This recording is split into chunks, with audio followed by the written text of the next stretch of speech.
Hi, welcome to another episode of Hot Takes. Welcome to the start of a brand new day, and boy, have I got a lot on there to do already.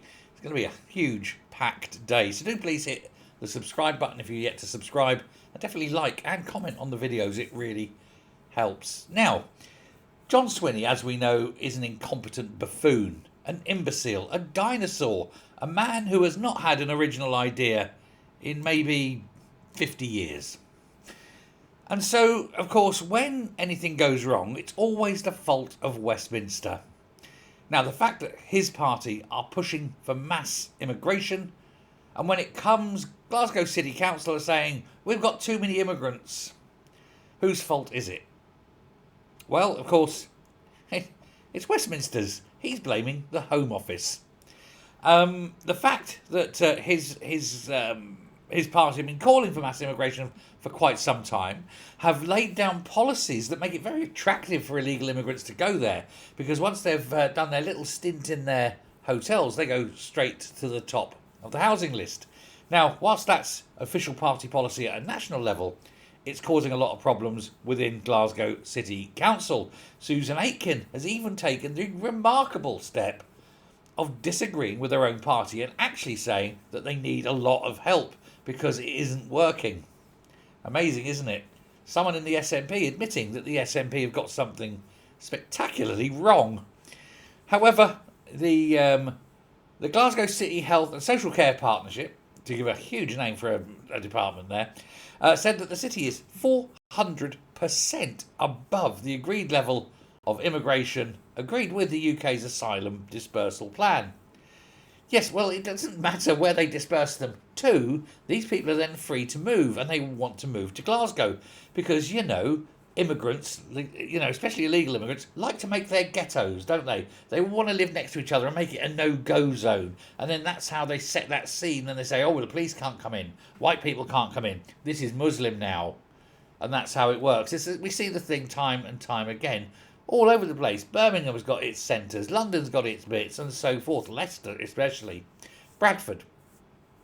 Where they congregate, they make a ghetto, and then they complain that they're living in a ghetto.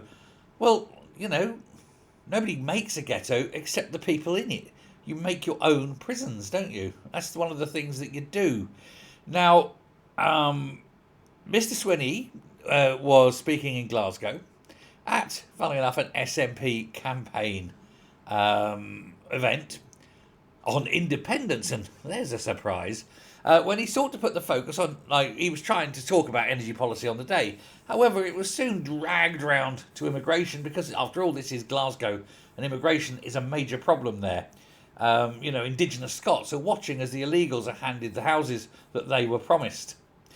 And he said, it's a Home Office issue. He says the problem is that Glasgow is wrestling with the issue of, of this decision-making by the Home Office. And that, of course, is, as everyone knows, a load of rubbish. The main problem is SNP policy. And until he can address that, well, things are never, ever going to improve, are they?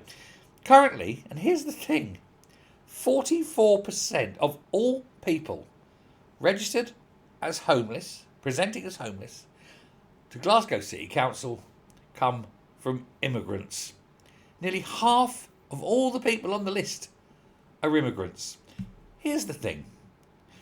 What you should do is put the immigrants to the very bottom of the list and wait until all the indigenous Scots, especially ones with children, get their homes first, and then see what happens. But always keeping them at the bottom.